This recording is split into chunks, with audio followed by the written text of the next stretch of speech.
Praise the name of our Lord Jesus Christ. Sasa katika ibada ya jana ya Monday tulikuwa tunaongelea kufanya biashara, na tukasoma kitabu cha Wafalme wa Pili chapter number 4 verse number 1 to verse number 7. May the grace of our Lord Jesus Christ and the love of God and the fellowship of the Holy Spirit be with us now. Sasa katika kitabu cha Wafalme wa Pili chapter 4 verse number 1 to 7, Biblia inasema, basi mwanamke mmoja miongoni mwa wake za wana wa manabii alimlelea Elisha akasema, mtumishi wako mume wangu amekufa. Nawe unajua ya kuwa mtumishi wako alikuwa mcha Bwana, naye aliyemuia amekuja ili ajitwalie wana wangu wawili kuwa watumwa. Elisha akamwambia, nikufanyie nini? Niambie, una kitu gani nyumbani? Akasema, mimi mjakazi wako sina kitu nyumbani ila chupa ya mafuta. Akasema, nenda ukatake vyombo uko nje kwa jirani zako, vyombo vitupu, wala usitake vichache. Kisha uingie ndani ukajifungie mlango, wewe na wanao, ukavimimine mafuta vyombo vile vyote, navyo vitajaa, ukavitenge. Basi akamwacha akajifungia mlango, yeye na wanawe, na hao wakamletea vile vyombo, na yeye akamimina. Ikawa vilipokwisha kujaa vile vyombo, akamwambia mwanawe, niletee tena chombo. Akamwambia, hakuna tena chombo. Mafuta yakakoma. Ndipo akaja akamwambia yule mtu wa Mungu, naye akasema, enenda ukayauze mafuta yale, ulipe deni yako, nayo yaliyosalia uyatumie wewe na watoto wako. Sasa katika hii Biblia tunaambiwa ya kwamba kuna mtu mmoja alikuwa na watoto wawili na alikuwa na mke. Na huyu mtu ambaye hatujaambiwa jina yake, Biblia inasema kwamba alikuwa mtumishi wa Mungu. Lakini ile shida ambayo iko ni kwamba huyu mtu alikuwa na madeni mingi. Alikuwa amekopa mahali pengi sana. Kwa hivyo siku moja alikufa. Na zile deni ambayo alikuwa amekopa watu zikabaki juu ya bibi yake. Sasa wale watu wakakuja wakaambia bibi yake ya kwamba huyu mzee wako huyu alikuwa na deni zetu, na maana amekufa na deni lazima ilipwe. Au watoto wako wawili vijana ndio tutaenda kuchukua tuende na wao wakuwe watumwa wetu ili ile deni lilipwe. Na huyu mwanamke akaamua ya kwamba yeye atakopa, akaamua atafute usaidizi. Na usaidizi alienda katafuta kwa Mungu. Akaenda kwa nabii Elisha na akamwelezea yale mambo yote ambayo yamemkuta kule nyumbani. Sasa wakati Elisha aliona hivyo, akamwambia, sasa wewe, akamuuliza uko na nini? Akasema kuna mafuta kidogo nyumbani. Akaambiwa azime machupa kwa majirani, aweke ajaze mafuta, ita multiply. Na akaambiwa aziuze alipe madeni na zingine atumie pamoja na familia yake. Na hivyo ndivyo huyo mwanamke aliweza akatoka kwa shida ya umaskini. Sasa katika Biblia kukuwa maskini si kitu mzuri sana. Kukuwa maskini wa kukosa tu kabisa, una pesa, una nini, sio kitu mzuri sana. Sio kitu mzuri hata kidogo. Kukuwa maskini si kitu mzuri hata kidogo. Kwa hivyo kitabu cha Methali 19 verse number 7, Biblia inasema ya kwamba ndugu zote wa maskini umchukia, jinsi gani rafiki zake uzidi kujitenga na yeye. Kwa hivyo mtu maskini ananga marafiki. Wale marafiki ambao wako nayo wanga wanajitenga na yeye. Maana leo utaenda waambie huyo rafiki yako, bwana niko mbaya sana, nisaidie, akusaidie. Kesho tena urudi kwake mwambie, bwana nimeishiwa na sukari, nikopeshe, akukopeshe. Sasa ukienda yuko mara ya tatu, utaanza kuona kama anaanza kubadilika tabia. Anaanza kujitenga na wewe. Ataanza kusema huyu mtu ni muombaji sana na niomba kila saa, na hata mimi pia sina. Kwa hivyo anaanza kukataa mambo yako. anaanza kujitenga na wewe. Ukipiga simu sasa simu haishikwi. Ukifika kwake na kwambia hata nilikuwa natoka sahi. Anajipatia excuses mingi sana ili asikuwe pamoja na wewe. Hii tu ni kwa sababu ya wewe ni maskini. Na hata mandugu zako pia wanajitenga na wewe. Hata nyumbani kama wewe ni maskini, watu wanajitenga na wewe. Watu wanataka hata wakuwe na wale ambao ni matajiri. Ndio maana Biblia inasema kwamba ndugu za maskini umchukia. Ndugu zako wanakuchukia kwa sababu ya umaskini. Na rafiki naye wanajitenga na wewe. Kwa hivyo ujue maskini si kitu mzuri. Na matajiri naye wanaendeleanga kuongeza mabeshti, marafiki. Kitabu cha Methali 19:4. Biblia inasema utajiri uongeza rafiki wengi, bali maskini hutengwa na rafiki yake. Kwa hivyo ujue ya kwamba maskini anatengwa na marafiki zake. Utakataliwa kwa sababu ya maskini tu. Unakataliwa, unatengwa. Unakaa mtu ako peke yake tu kwa sababu ya umaskini. Unadharauliwa kwa sababu ya umaskini. Lakini tajiri anaongeza marafiki. Tajiri anaendeleanga tu kuongeza marafiki. Tajiri anaongeza marafiki. Maana watu wanapenda kuassociate na wale watu ambao wako successful, wale watu ambao wako na pesa zao. Sasa unasikia Biblia inasema tajiri anaongeza rafiki wengi. Maskini na anachukiwa. Kwa hivyo kukuwa maskini sio kitu mzuri. Maskini ni mtu ambaye yeye anatumia maombi kwa kila kitu. Yeye ni kubeg tu, ni kuomba tu. Yeye anatumia tu maombi.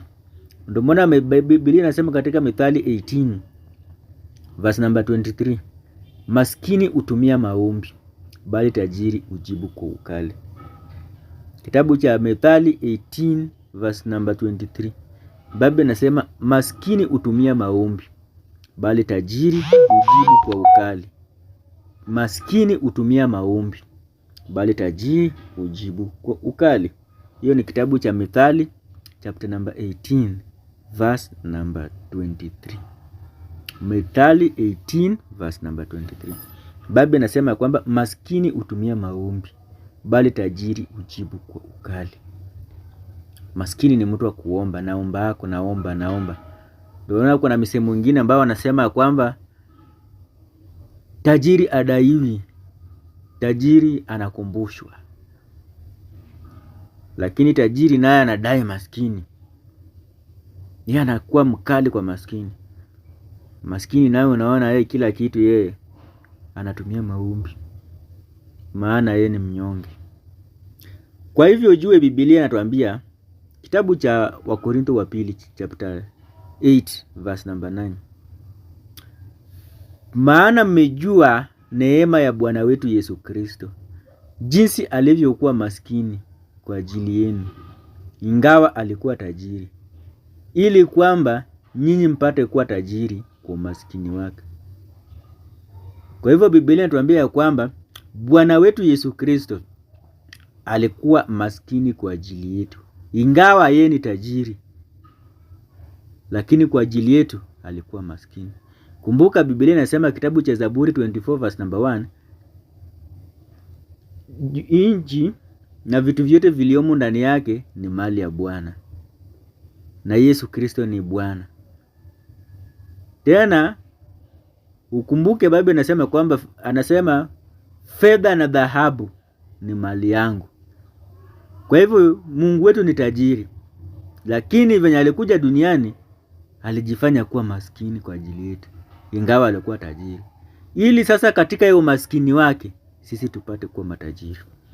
Unasikia Biblia inasema maana mmejua ya kuwa Bwana wetu Yesu Kristo jinsi alivyokuwa maskini kwa ajili yenu, ingawa alikuwa tajiri, ili kwamba nyinyi mpate kuwa matajiri kwa umaskini wake.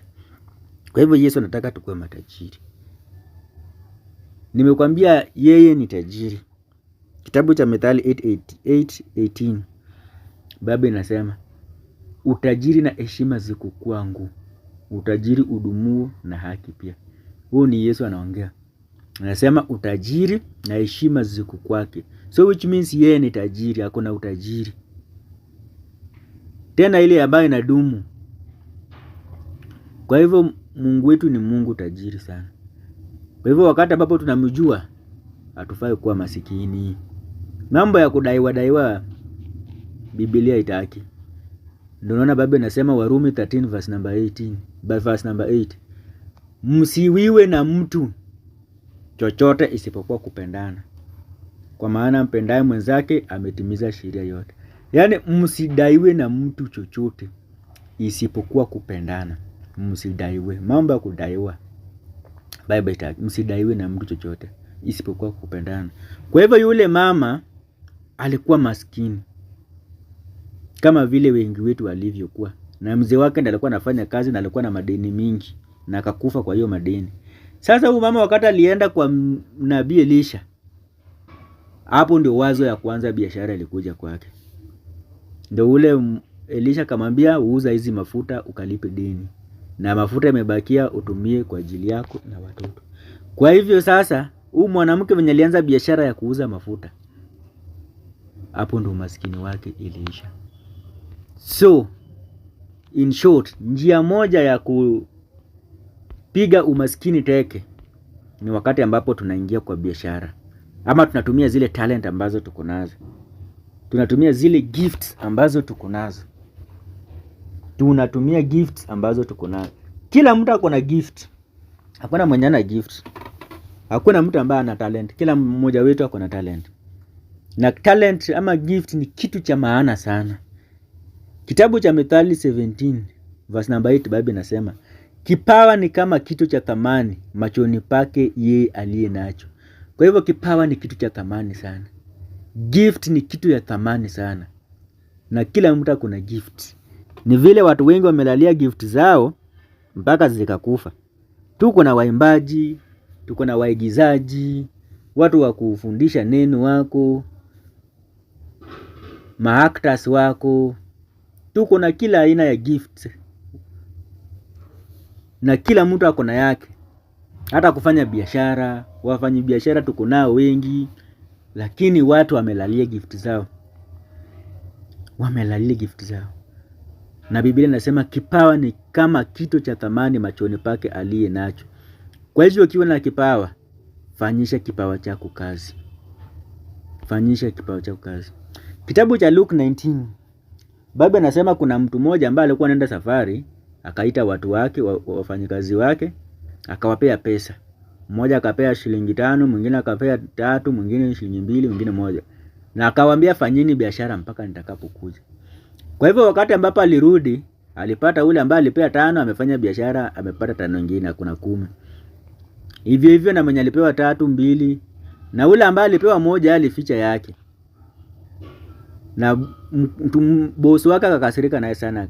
Akamwambia ungeweka hata pesa yangu kwa watu wa Shiloh nipate pesa yangu, nipate faida. Akanyang'anywa wakaongeza ule mwenye akona. Sasa kitabu cha Luke 19:13 Biblia inasema so he called 10 of his servants and gave them 10 minas. Put this money to work, he said, until I come back. Sasa akawapea pesa 10 minas, akawaambia put this money to work. Kwa hivyo ujue pesa haipendi kuwa idle.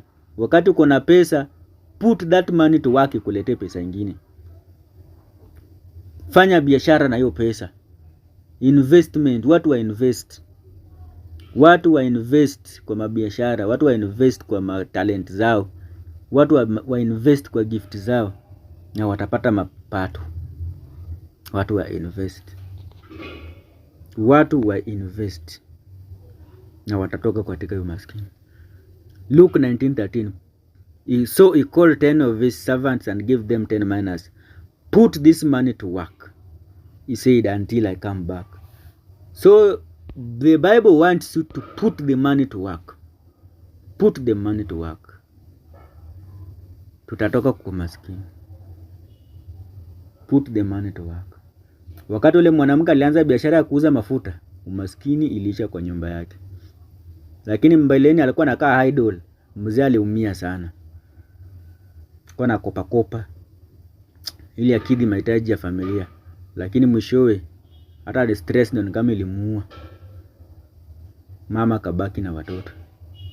Lakini wakati mama aliamua kufanya biashara ya kuuza mafuta, umaskini iliisha kwa hiyo nyumba. I hope tuko blessed hapo.